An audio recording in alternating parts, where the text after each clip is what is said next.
Saudari-saudaraku terkasih dalam Tuhan Yesus Kristus, selamat pagi dan berkah dalam. Kita bertemu kembali dalam renungan harian Rabu 19 Februari 2025. Seperti biasa kita mendasarkan permenungan kita pada bacaan Ekaristi hari ini.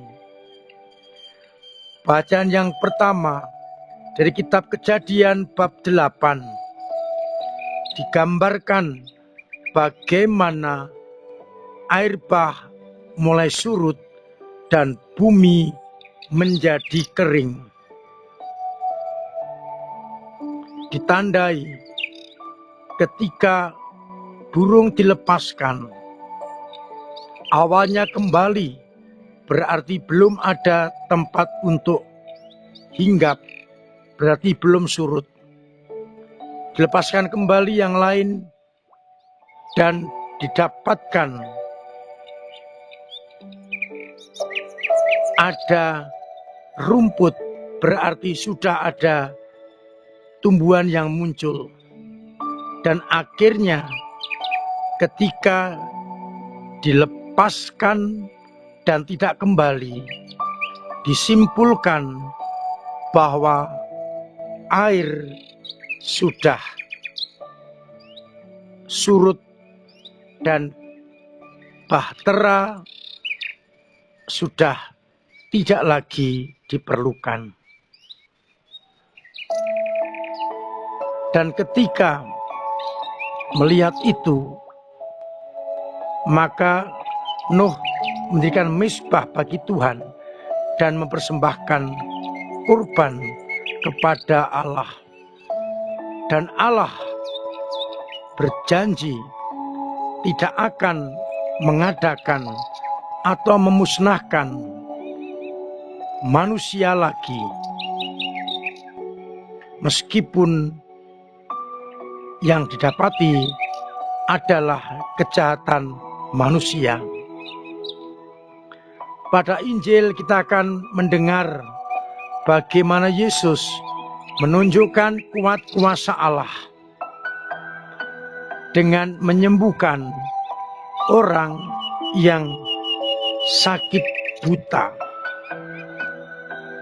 Orang-orang meminta agar Yesus menjamah dia sehingga ia sembuh.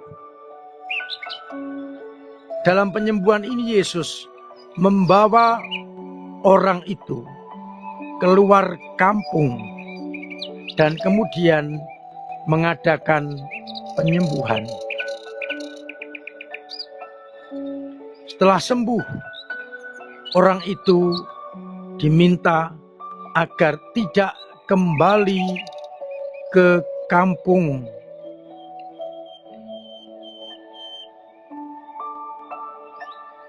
Dikatakan jangan masuk ke kampung.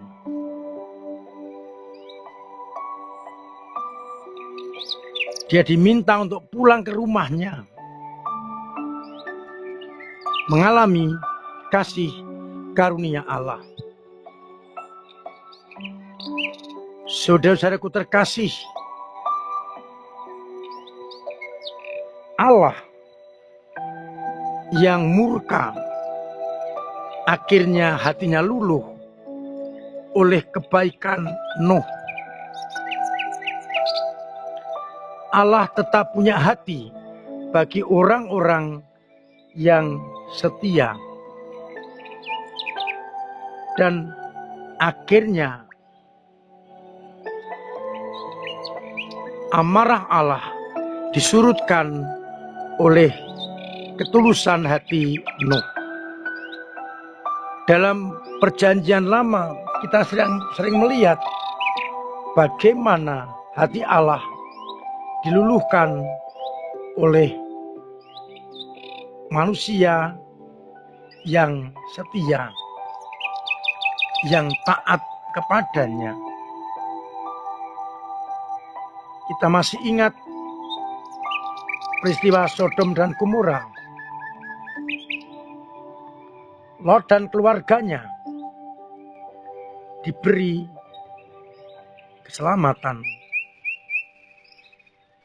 Musa juga pernah menawar kepada Allah dan akhirnya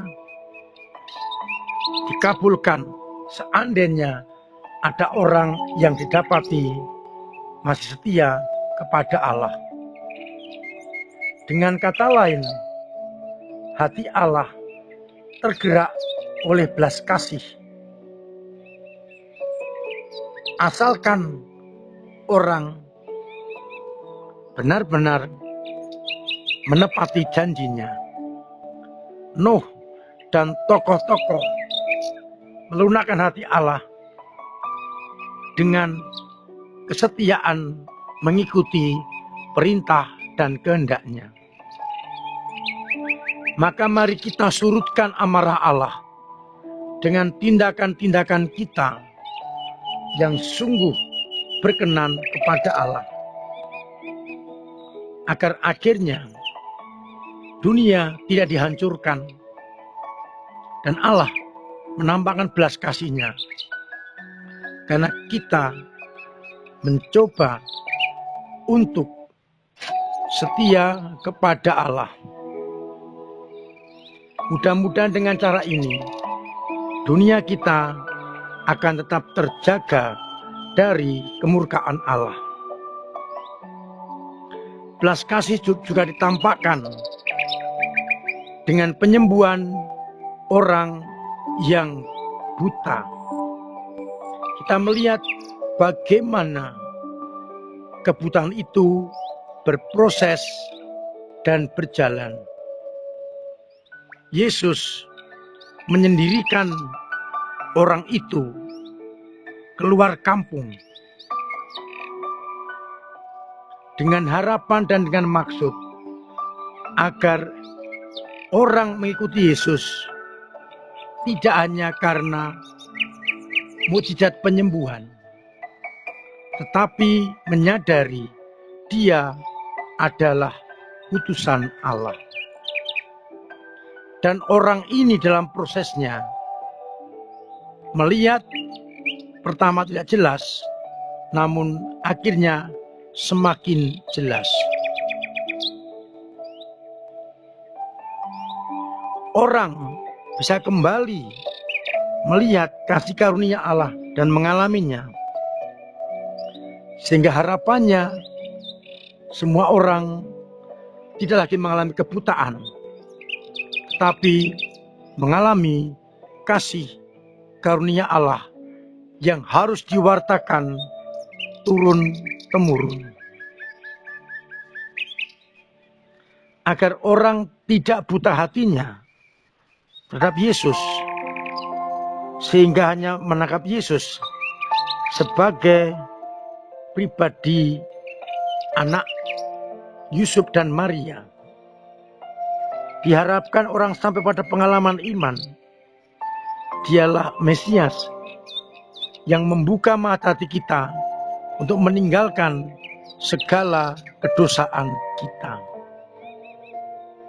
Mari kita membuka mata hati agar akhirnya kita mau melihat Yesus di tengah-tengah hidup kita, di antara saudara-saudari kita, yang akhirnya memampukan kita untuk juga berbelas kasih terhadap sesama.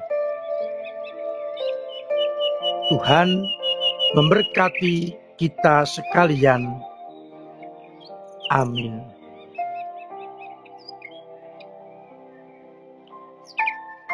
Marilah berdoa.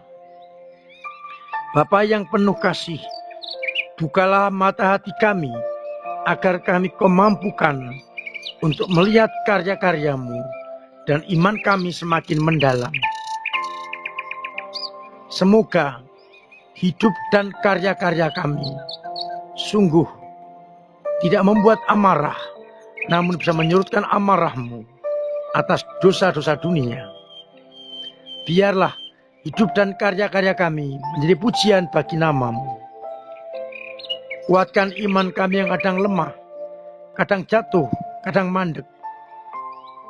Semoga mereka yang sakit Engkau sembuhkan, yang punya beban berat Engkau ringankan, yang punya persoalan Engkau bantu untuk mengurai, agar akhirnya mereka tetap mengalami kasih karunia-Mu. Untuk itu, sertai kami dengan berkat-Mu sendiri, Bapa dan Putra dan Roh Kudus.